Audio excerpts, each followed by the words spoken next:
जन्माष्टमी के व्रत में क्या खाना चाहिए और क्या नहीं, यह जानना हर एक माता बहन को बहुत ही आवश्यक है। क्योंकि कुछ माता बहन ऐसी होती हैं जो व्रत रख लेते हैं, पर उनका व्रत की कुछ चीज ऐसी होती है जो भूल कर भी नहीं खानी चाहिए। क्योंकि अगर आप इन चीजों का सेवन कर सकते हैं तो आपको कोई भी फल की प्राप्ति नहीं होती। आप जिस भी देवता या कोई भी पूजा अनुष्ठान करते हैं उसमें आपको यह विशेष रूप से ही याद रखना चाहिए कि आप किन चीजों का सेवन कर रहे हैं। इसलिए आज की वीडियो आप सभी के लिए बेहद ही खास और ज्ञानवर्धक है। माताएं बहनों, आज की वीडियो देखना आपके लिए बहुत ही खास और ज्ञानवर्धक होने वाला है। क्योंकि आज की वीडियो में हम बताने वाले हैं कि आपको जन्माष्टमी के दिन कौन सी चीजों का सेवन करना चाहिए और कौन सी चीजों का सेवन आपको भूल करके नहीं करना चाहिए। माताएं बहनों, आप सभी को हम बताना चाहेंगे कि जन्माष्टमी के व्रत में ऐसा होना चाहिए। आहार जन्माष्टमी के व्रत को व्रतराज कहा जाता है और इस व्रत में खान पान के कुछ विशेष नियम होते हैं जिसका पालन हर व्रती के लिए करना अनिवार्य होता है। जन्माष्टमी का व्रत कुछ लोग बिना जल के यानी निर्जला रखते हैं, तो कुछ लोग दिन भर उपवास रखकर शाम के वक्त फलाहार कर लेते हैं। वहीं कुछ लोग ऐसे होते हैं जो दिन में 2 बार फलाहार करके भी जन्माष्टमी का व्रत कर लेते हैं। जन्माष्टमी के दिन हर घर में बहुत काम होता है। कान्हा जी का भोग लगाने के लिए तरह तरह के पकवान बनाए जाते हैं। लोग अपना घर सजाते हैं, तो ऐसे में व्रत करने पर आपका शरीर कमजोर पड़ सकता है। इसलिए आज हम आपको बताने जा रहे हैं व्रत के खान पान को लेकर ऐसी चीजें जो आपको ऊर्जा देंगी और आपका व्रत भी पूर्ण माना जाएगा। माताएं बहनों, आप सभी को यह बताने से पहले कि जन्माष्टमी के दिन आपको किन चीजों का सेवन करना है और किन चीजों का आपको सेवन नहीं करना है, उससे पहले आपको यह जानना बेहद की जरूरी और खास है कि 2024 में जन्माष्टमी का पर्व कितनी तारीख को मनाया जाएगा। चलिए पहले यह जान लेते हैं कि कितनी तारीख को जन्माष्टमी का पर्व मनाया जाएगा। उसके बाद हम जानेंगे जन्माष्टमी के दिन आप भूल कर भी कुछ ऐसी चीज हैं जो आपको नहीं खाना चाहिए, नहीं तो आपके घर पाप लग सकता है, आपका जीवन कष्टकारी हो सकता है। चलिए जान लेते हैं। श्री कृष्ण जन्माष्टमी की डेट को लेकर न हो कंफ्यूजन। वर्ष 2024 में श्री कृष्ण जन्माष्टमी की डेट को लेकर लोग अधिक कंफ्यूज हो रहे हैं। कुछ लोग श्री कृष्ण जन्माष्टमी 26 अगस्त की बता रहे हैं, वहीं कुछ जानकर श्री कृष्ण जन्माष्टमी 27 अगस्त जन्माष्टमी 2024 डेट को मनाने की बात कह रहे हैं। आइए इस लेख में हम आपको हिंदू पंचांग के अनुसार बताएंगे कि जन्माष्टमी किस तारीख को मनाई जाएगी। 2024 प्रत्येक वर्ष भाद्रपद माह के कृष्ण पक्ष की अष्टमी तिथि पर भगवान श्री कृष्ण जन्माष्टमी का त्योहार बेहद उत्साह के साथ मनाया जाता है। इस दिन लड्डू गोपाल की पूजा की जाती है और व्रत करने का विधान है। धार्मिक मान्यता है कि भाद्रपद माह के अष्टमी तिथि पर भगवान श्री कृष्ण का अवतरण हुआ था। चलिए जानते हैं श्री कृष्ण जन्माष्टमी की डेट और शुभ मुहूर्त के बारे में कब है। श्री कृष्ण जन्माष्टमी जन्माष्टमी 2024 शुभ मुहूर्त पंचांग के अनुसार भाद्रपद माह के कृष्ण पक्ष की अष्टमी तिथि की शुरुआत 25 अगस्त 2024 दिन रविवार को रात 3:29 पर होगी। वहीं इसका समापन 26 अगस्त 2024 दिन सोमवार को रात 2:19 पर होगा। ऐसे में जन्माष्टमी 26 अगस्त को मनाई जाएगी। जन्माष्टमी पूजा विधि, चलिए यह भी जान लेते हैं। श्री कृष्ण जन्माष्टमी के दिन ब्रह्म मुहूर्त में उठें और दिन की शुरुआत देवी देवताओं के ध्यान से करें। इसके बाद स्नान कर सूर्य देव को जल अर्पित करें। अब मंदिर की सफाई कर चौकी पर भगवान कृष्ण की मूर्ति विराजमान करें। विधि पूर्वक गंगा जल, पंचामृत समेत आदि चीजों से अभिषेक करें। गोपी चंदन का तिलक लगाएं, कान्हा का श्रृंगार करें और फूल माला अर्पित करें। देसी घी का दीपक जलाकर आरती करें और मंत्रों का जप करें। प्रभु को माखन, मिश्री और फल आदि चीजों का भोग लगाएं। अंत में जीवन में सुख शांति की कामना करें और लोगों में प्रसाद का वितरण करें। जन्माष्टमी के व्रत में क्या खाएं, आइए जानते हैं। व्रत के कुछ स्पेशल व्यंजन जो स्वादिष्ट होने के साथ ही आपको पोषक तत्व भी प्रदान करेंगे, इसलिए आप जन्माष्टमी के दिन इन चीजों का सेवन जरूर की करें। आपको लाभ के लाभ होगा। और इसके बाद हम बताएंगे कि आपको वह कौन सी चीज है जो आपको जन्माष्टमी के दिन नहीं खाली, नहीं तो आपको उपला सकता है घोर पाप। इसलिए माताएं बहनों, आपने अभी तक कमेंट बॉक्स में जय श्री कृष्णा न लिखा हो तो जरूर ही लिख दें, जिससे कि भगवान श्री कृष्ण की कृपा आप सभी पर हमेशा ही बनी रहे।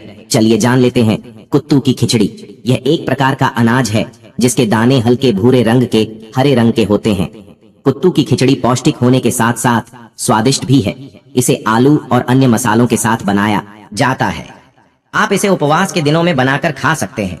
कुत्तू की रोटी या कुत्तू की पूरी भी बनाई जा सकती है। मखाने, आप मखाने की खीर बनाकर खा सकते हैं। यह भी व्रत में खाने के लिए उत्तम होती है।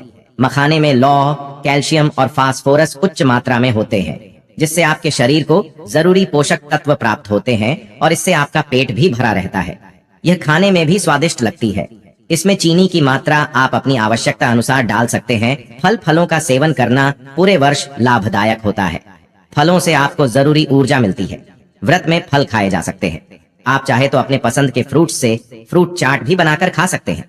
फलों में आप मौसमी फल खाएं या आपके पसंद के फल का चुनाव कर सकते हैं। साबूदाना उपवास के दौरान एक पसंदीदा व्रत का खाना है जिसे व्रत में अधिकतर लोगों द्वारा खाया जाता है। इसमें कार्ब्स या स्टार्च भरपूर होता है जो हमें ऊर्जा से भरने में मदद करता है।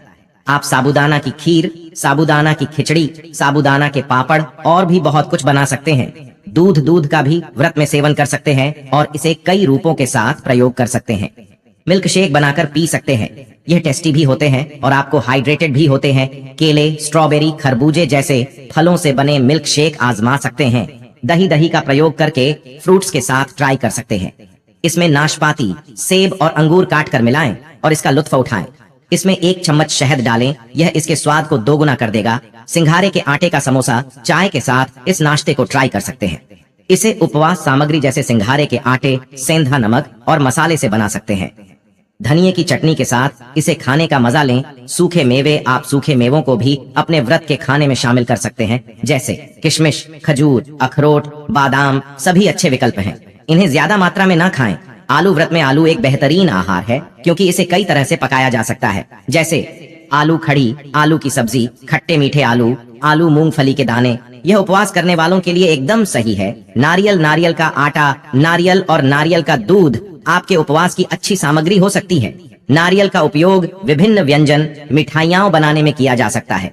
जन्माष्टमी के व्रत में कौन सी चीजें नहीं खानी चाहिए? अगर आप इन चीजों का सेवन करते हैं तो आपको गौर पाप लग सकता है।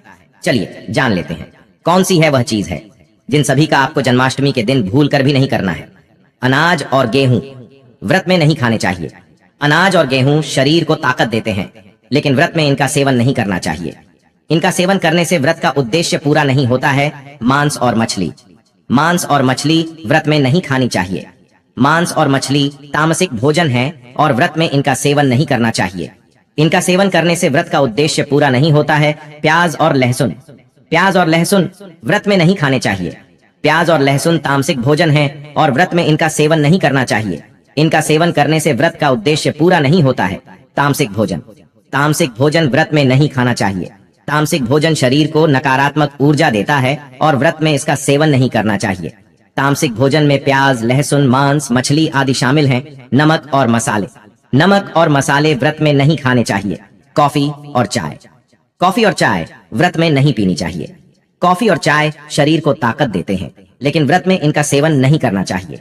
इनका सेवन करने से व्रत का उद्देश्य पूरा नहीं होता है। मिठाई और चॉकलेट व्रत में नहीं खानी चाहिए। मिठाई और चॉकलेट शरीर को नकारात्मक ऊर्जा देते हैं और व्रत में इनका सेवन नहीं करना चाहिए। इनका सेवन करने से व्रत का उद्देश्य पूरा नहीं होता है। फास्ट फूड और प्रोसेस्ड फूड व्रत में नहीं खाना चाहिए। फास्ट फूड और प्रोसेस्ड फूड शरीर को नकारात्मक ऊर्जा देते हैं और व्रत में इनका सेवन नहीं करना चाहिए। चलिए जान लेते हैं कि कौन सी गलतियां हैं जो आपको भूलकर भी जन्माष्टमी के दिन नहीं करनी है, नहीं तो माता लक्ष्मी एवं भगवान विष्णु आपसे क्रोधित हो जाते हैं। चलिए जान लेते हैं कि कौन सी गलतियां हैं जो आपको भूलकर भी जन्माष्टमी के दिन नहीं करनी है, नहीं तो माता लक्ष्मी एवं भगवान विष्णु आपसे क्रोधित हो जाते हैं। जन्माष्टमी के अवसर पर गलतियों से बचना चाहिए। श्री कृष्ण की मूर्ति को गलत तरीके से स्थापित करना। जन्माष्टमी के दिन श्री कृष्ण की मूर्ति को सही तरीके से स्थापित करना चाहिए। गलत तरीके से स्थापित करने से भगवान कृष्ण नाराज हो सकते हैं। पूजा के समय अशुद्ध वस्त्र पहनना। जन्माष्टमी के दिन पूजा के समय अशुद्ध वस्त्र नहीं पहनना चाहिए। अशुद्ध वस्त्र पहनने से भगवान कृष्ण नाराज हो सकते हैं। पूजा के समय बिना स्नान किए बैठना। जन्माष्टमी के दिन पूजा के समय बिना स्नान किए नहीं बैठना चाहिए। बिना स्नान किए बैठने से भगवान कृष्ण नाराज हो सकते हैं। पूजा के समय गलत मंत्रों का जाप करना। जन्माष्टमी के दिन पूजा के समय गलत मंत्रों का जाप नहीं करना चाहिए। गलत मंत्रों का जाप करने से भगवान कृष्ण नाराज हो सकते हैं। पूजा के समय अशुद्ध भोजन करना। जन्माष्टमी के दिन पूजा के समय अशुद्ध भोजन नहीं करना चाहिए। अशुद्ध भोजन करने से भगवान कृष्ण नाराज हो सकते हैं। पूजा के समय देरी करना। जन्माष्टमी के दिन पूजा के समय देरी नहीं करना चाहिए। देरी करने से भगवान कृष्ण नाराज हो सकते हैं। पूजा के समय लापरवाही करना। जन्माष्टमी के दिन पूजा के समय लापरवाही नहीं करना चाहिए।